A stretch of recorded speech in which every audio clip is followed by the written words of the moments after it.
Natatandaan nyo dati may mayaman challenge ng pandemic. Ngayon magsisimula ako ng challenge. Mayabang challenge.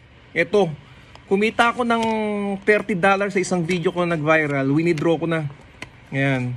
Ito, idodonate ko to sa biktima ng baha sa Cebu. Kung hanap tayo ng paraan para ma-send ito sa kanila. Maliit na halaga pero magandang pasimula.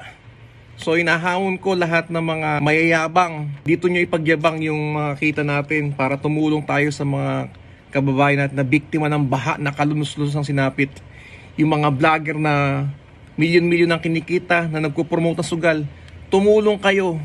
Dito nyo i-flex. Dito nyo iyabang.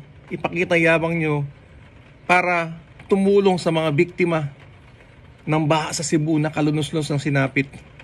Yung mga milyonaryong politiko, ito na, ipagyabang nyo na yung mga milyon-milyon na pera para tumulong sa mga biktima ng baha sa Cebu. Yung trilyonaryo ng Pilipinas, lahat ng mayayabang, ito na ang chance nyo na magyabang ng totoo para sa mga biktima ng baha sa Cebu.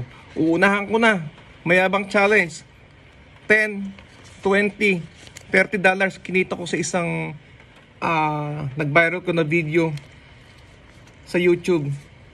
Ito yung una kong ibibigay. Maliit na halaga pero magandang pasimula. So itag nyo na yung mga kaibigan nyo, mga kakilala nyo para tumulong sa biktima ng baha Cebu. Mayabang challenge. Simulan na natin to para sa mga biktima ng kalunos-lunos na baha sa Cebu. Let's go, let's do this one. Ito na yung chance nyo na magyabang ng totoo para tumulong sa mga biktima ng baha.